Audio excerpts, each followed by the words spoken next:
I want to start by reading something that I find as a wonderful description to Feng Shui to get us started here. If you saw my talk a couple of weeks ago where I shared about how the angels started communicating with me, I also mentioned how I got into the study of Feng Shui. I had been trained as an interior designer and worked in the field for a while, but felt something very important was missing. And that was the link between the person living in a space and the space and their goals. And when I first heard about Feng Shui sometime in the mid-90s, it was like destiny led me to Tara Catherine Collins, who was just founding the school called the Western School of Feng Shui. And I knew immediately that that was the missing link. And I went as soon as I could to that school, graduated in 1999. And here is the definition that she's written that I find the best.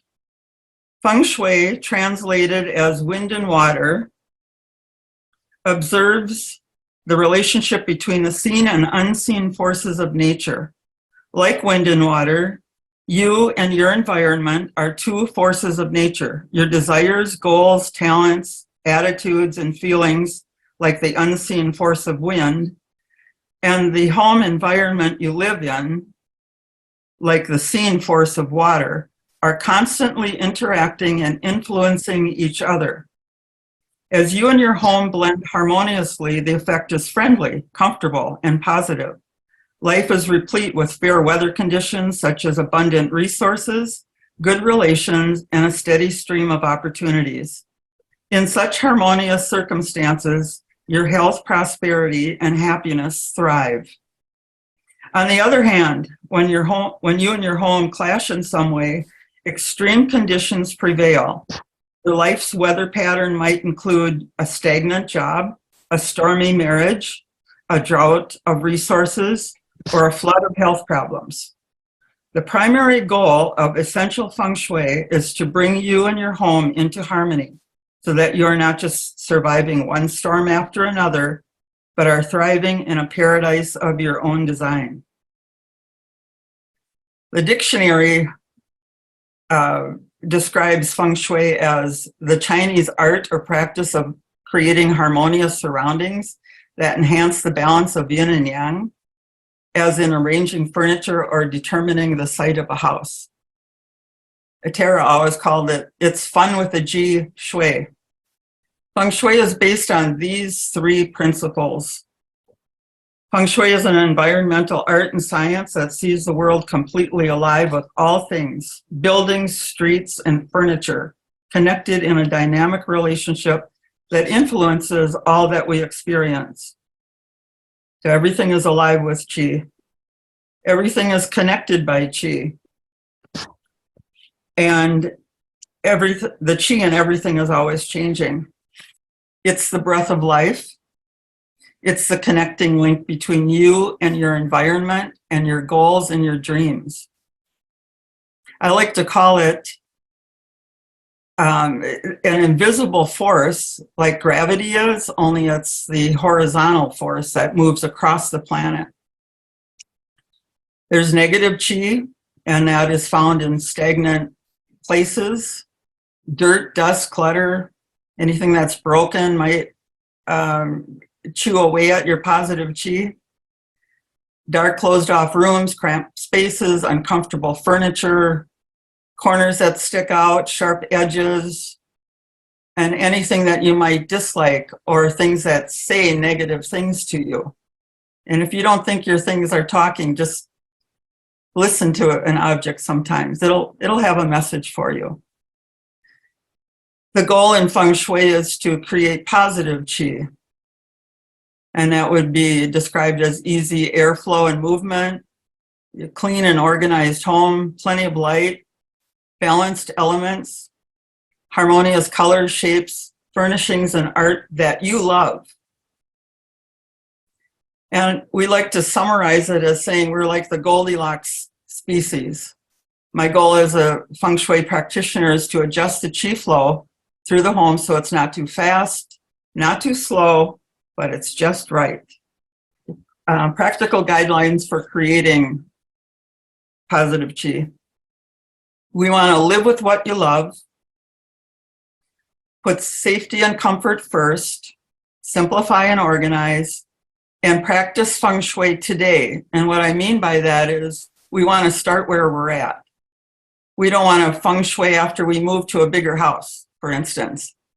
We want to start where we are. And by balancing and enhancing your home is one of the most powerful things you can do to increase the energy, manifest your goals and dreams for the future.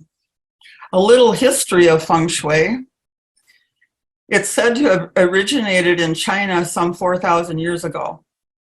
I believe every culture in the world has its own name for this art and science. The ancient masters relied on their intuitive impressions that they received from the land and from telltale patterns left by wind and water.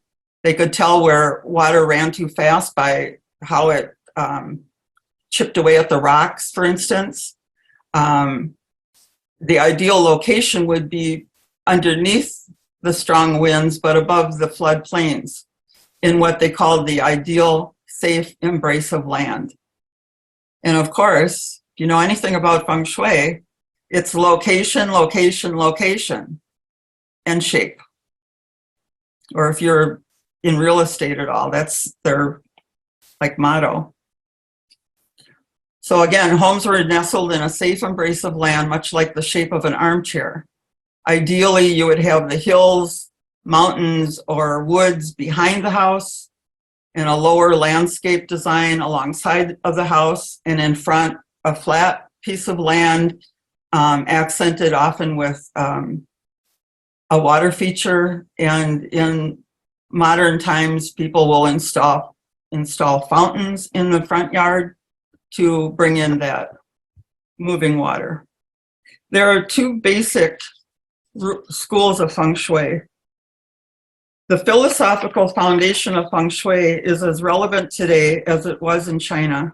The two primary schools of Feng Shui, while cut from the same philosophical mold, appear quite different. Form school Feng Shui focuses on the arrangement of forms and objects in or around your household to achieve optimal chi flow.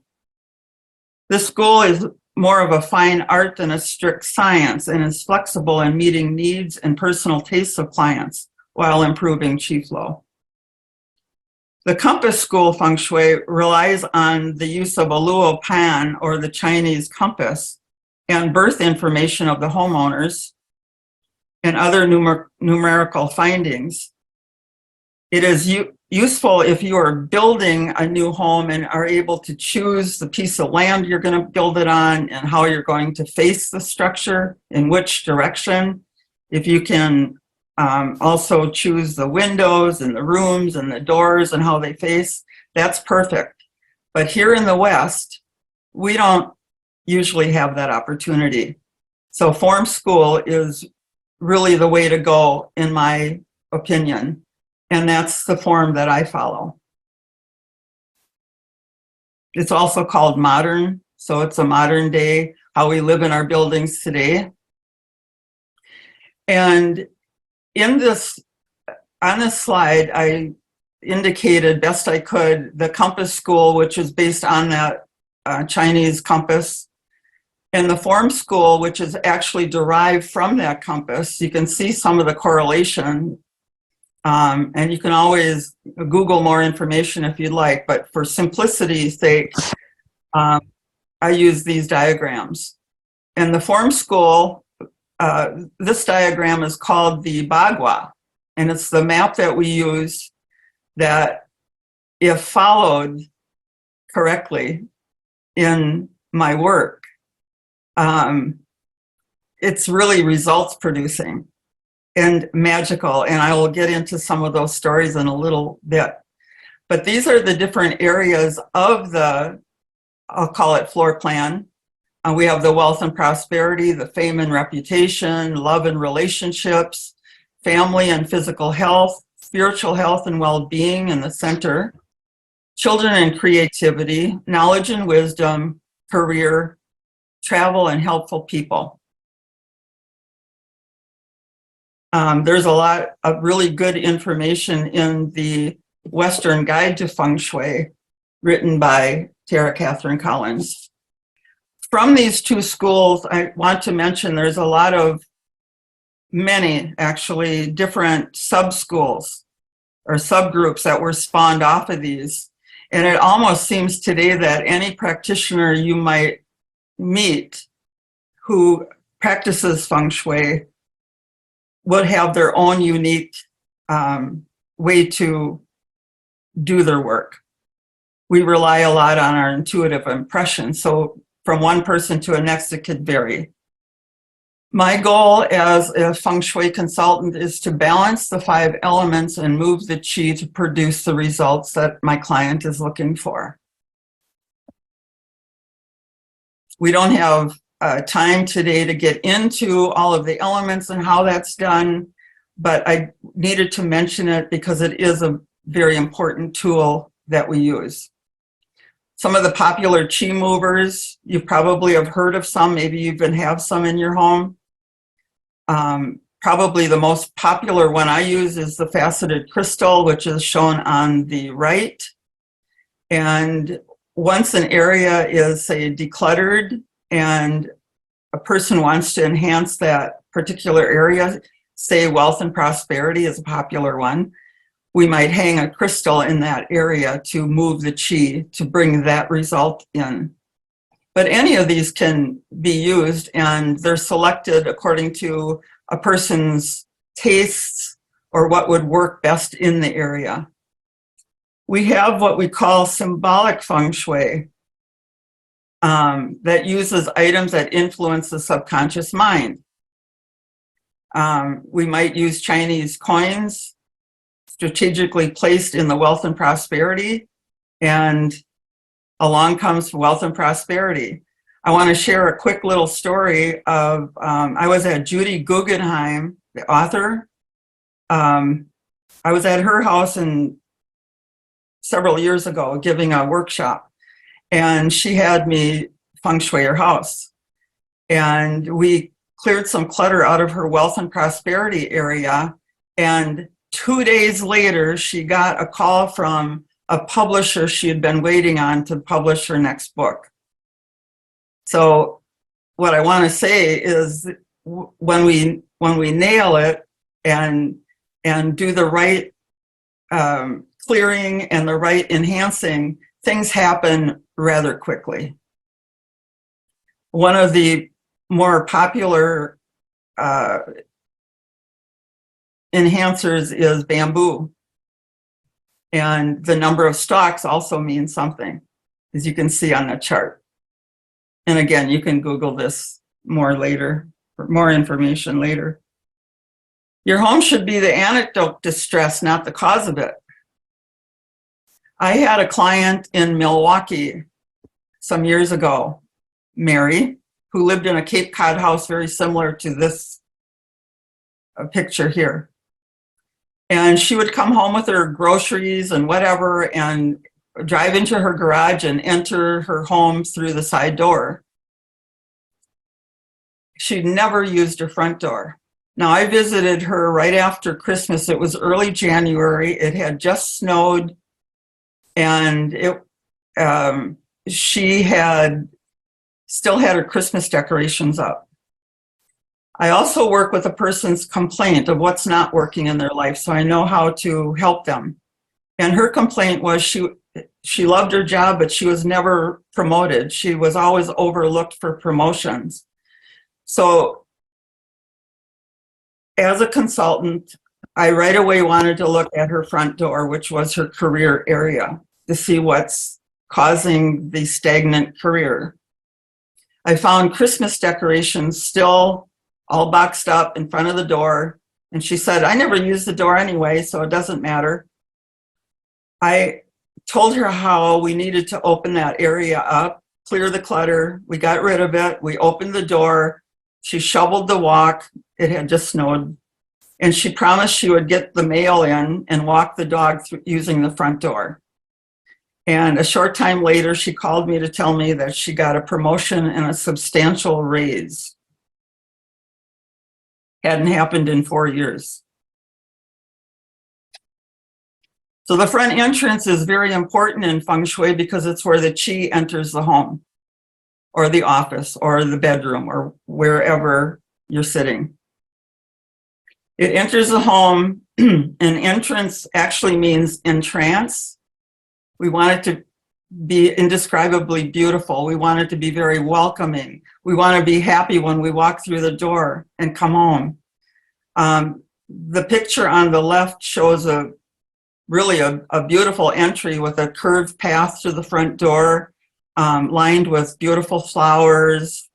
There's an enhancement with the flag at the steps, a wreath on the door. And again, you want to use the front door. Don't just come through your side door and ignore your career area in the front or whatever area the door is in. You might also choose to paint your front door a favorite color.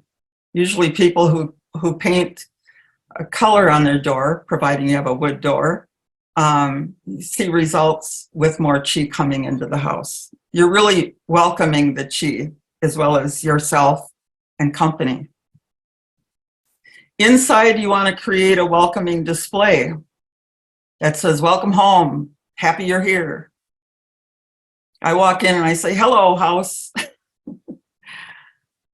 This display shows a 5-element display that really makes it very balanced. And again, the energy that comes through the front door really, and what you see first in the front door, really sets the tone for the whole house. So you want to make it beautiful. Here's something that's a little bit opposite of beautiful. You walk into this house and look what you walk into. The back of a sofa, carpeting, nothing really there to greet you.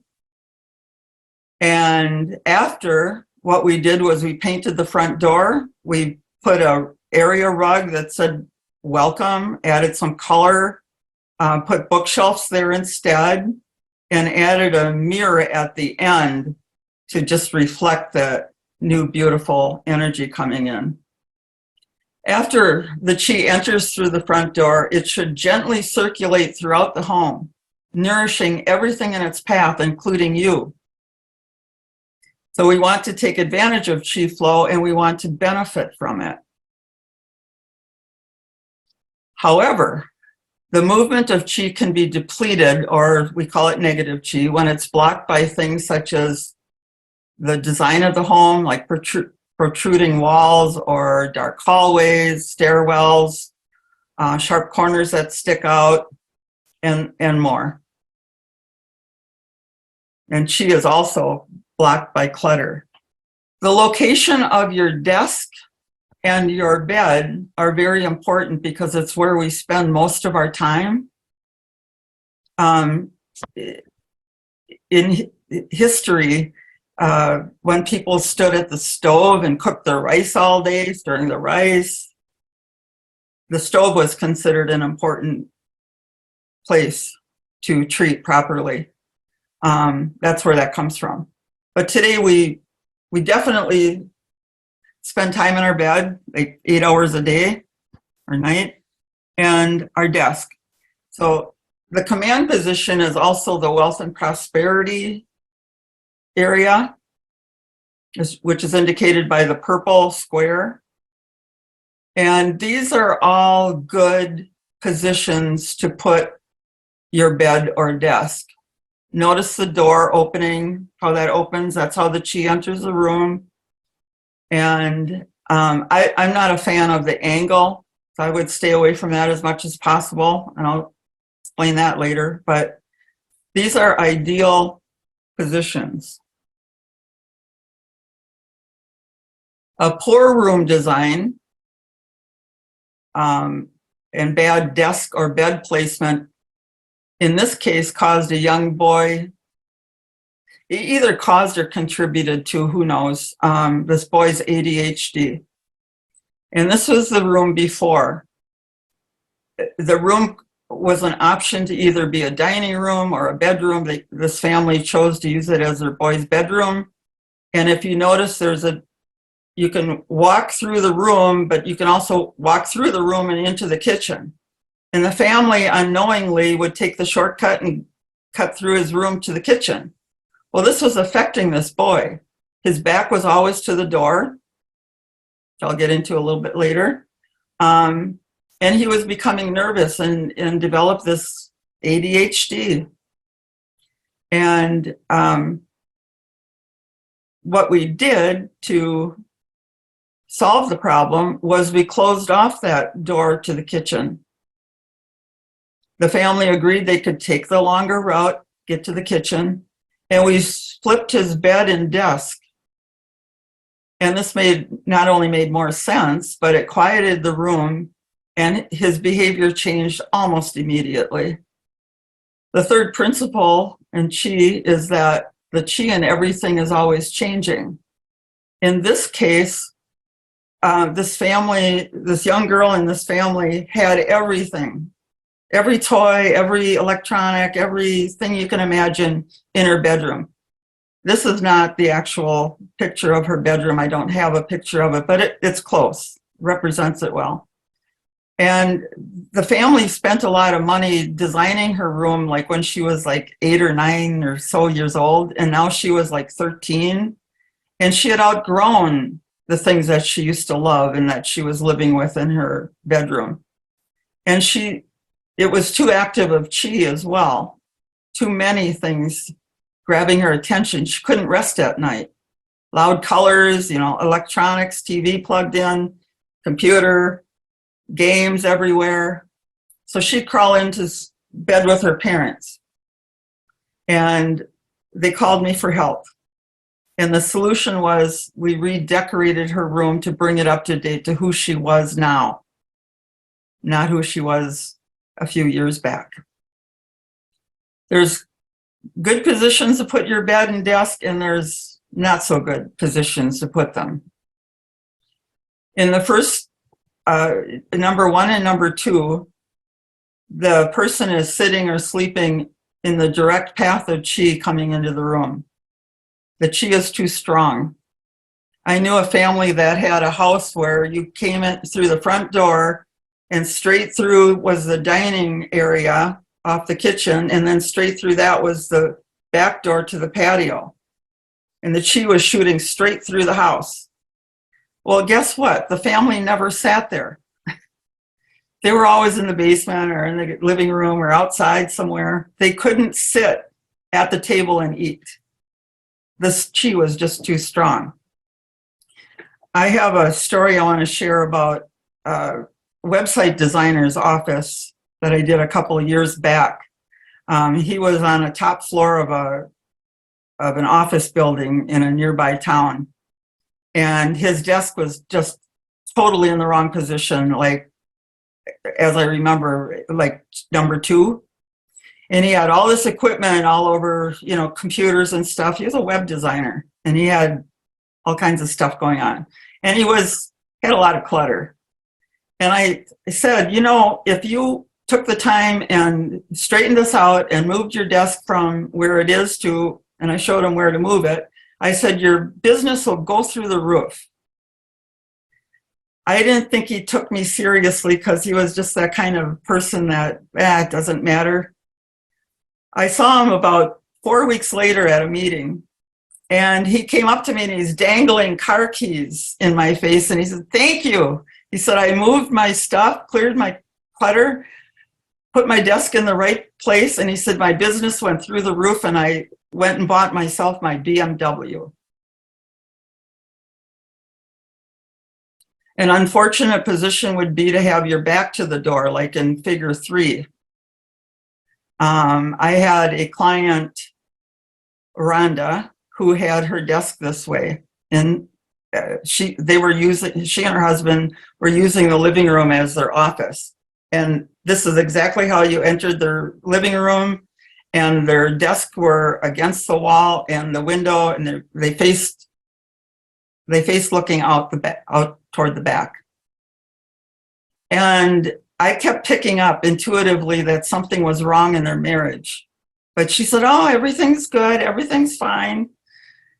And it puzzled me. And anyway, we turned the desk into the right position. And sometime later, she called me and said, I have to tell you that since we turned the desk around and she was able to have command of the room and command of what was going on in her life, she discovered that her husband was having an affair. It was going on behind her back. And they eventually got divorced, and end of that story. Another woman, Karen, her bedroom had the bed in a disempowering position where she couldn't see the door, and things were going on behind her back. Kind of a similar story. The man she was going with was also seeing other women, not to her knowledge. And that was revealed by changing the location. The next story is Lydia's desk was in the position as you see in number 4. And this is an actual picture of that office. The first picture on the left is where the desk was.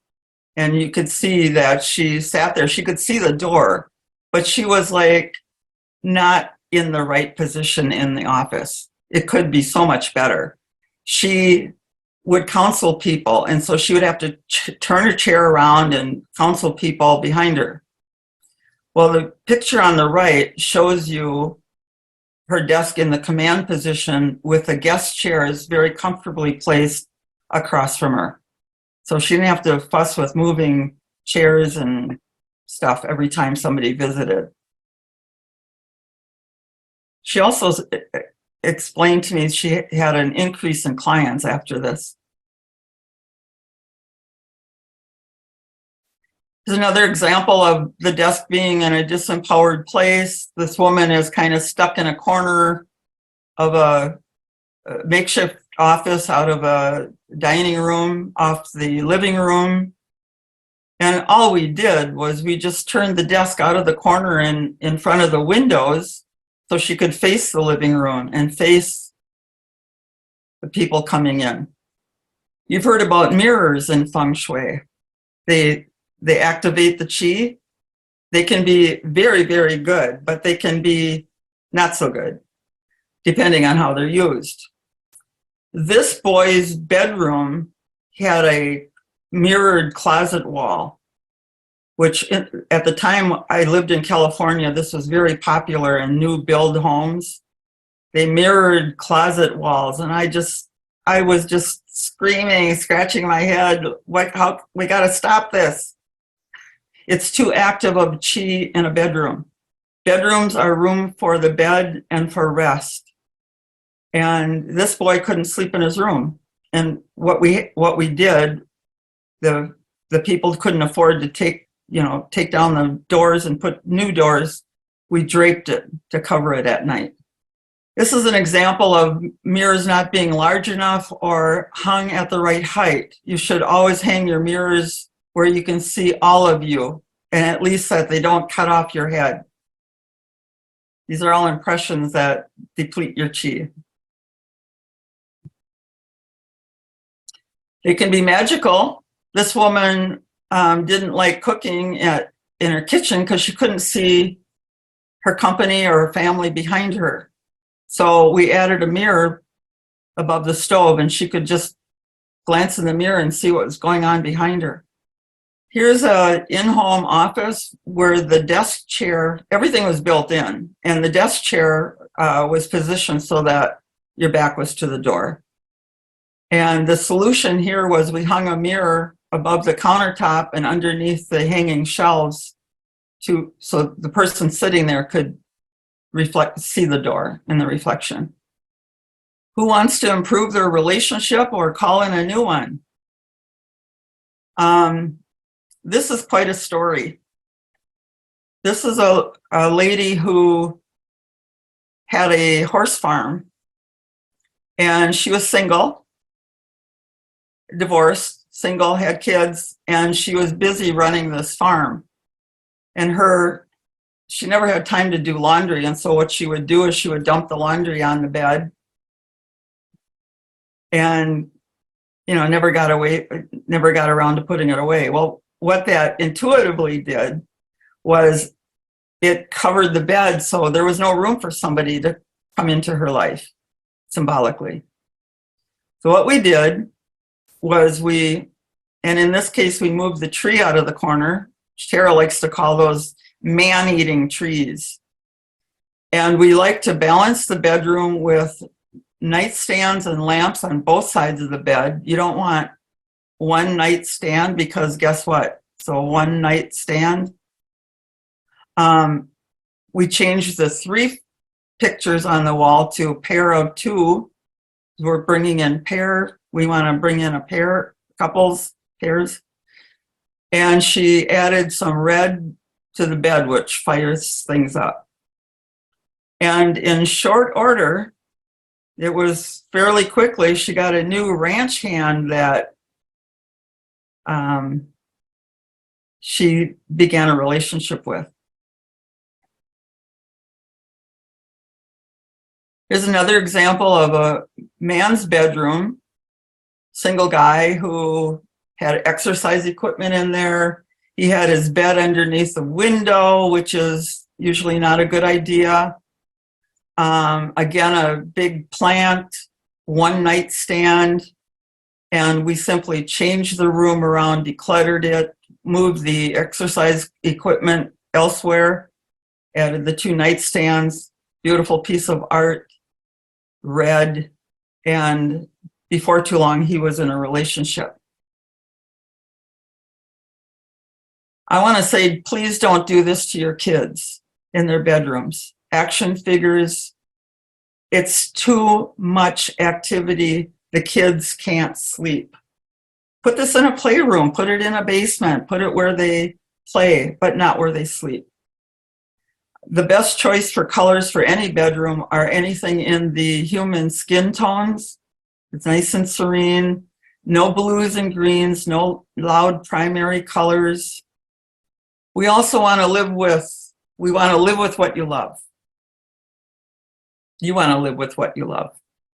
And that means choose art and images that are in alignment with your goals and dreams. This piece of art caused this couple to have restless nights, because subconsciously they were carrying their burdens to bed with them. So we changed that out. Just be aware of what you're living with and what messages it's giving you. In the case of where you have a couple who disagree on interior design tastes, I had a couple who, the man was a hunter, and I mean, he went game hunting in Africa and had all kinds of animal mounts, alligators, I mean, everything. And she was kind of like the Laura Ashley type that loved the sweet romantic flowers and lace. And they fought over everything. And I'm sure they would have gotten divorced had they not decided to give each their own space to decorate as they want. That's where the man cave comes in.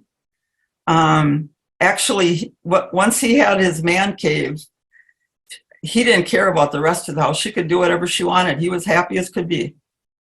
Yeah. Live with the colors that you love. This was a chiropractor's office that we did. Before, the people were arguing, mostly over colors.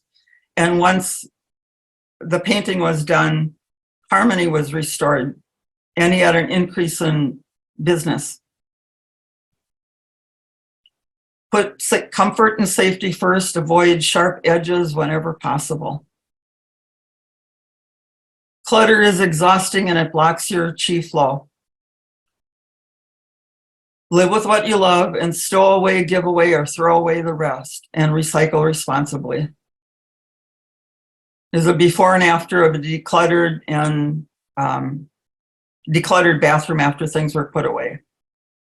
It's a different room, but you get the idea.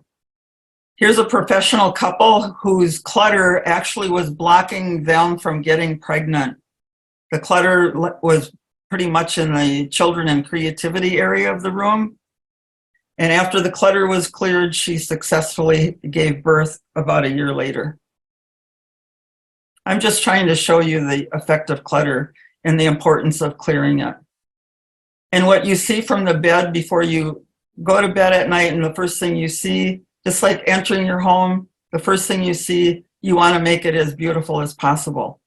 This solution was simple. We closed the bathroom door and hung romantic art. Another example of a cluttered office, where we place the furniture matters. It all adds to the chi flow of the room. Here's a man's office before and after that he really didn't like to spend time in, and after we hung his favorite enhancements that would remind him of his favorite hobby of sailing, he loved being in there. Sometimes just tweaking the furniture a little bit can make a big difference. All we did was move this furniture a little bit to allow the chi to flow better instead of walking into the back of a sofa.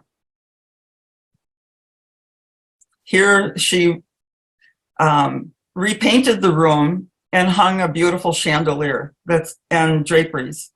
That's it. Nothing else. Another office that was cluttered, furniture wasn't in the right place, and afterwards he had an increase to his bottom line. Clutter happens in the closet, and the benefit of this is that once you declutter, you have less frustration getting dressed in the morning. You know where everything is. This one I had to include because I think it's funny. This is an actual client whose house I went to. This is their rec room. The before, look at the dog laying there. I mean, everything was just a hodgepodge. Their lives were chaotic. Their house was chaotic. And we simply put things away and put things where they belonged and put her in the command position. So how does your home serve you? Or do you serve your home? There's an old Chinese proverb, when there's light in the soul, there's beauty in the person. When there's beauty in the person, there's harmony in the home. When there's harmony in the home, there's honor in the nation. And when there's honor in the nation, there's peace in the world. I want you to remember that you're in relationship with everything. And the goal of Feng Shui is to ensure they're all good relationships. And that concludes my presentation.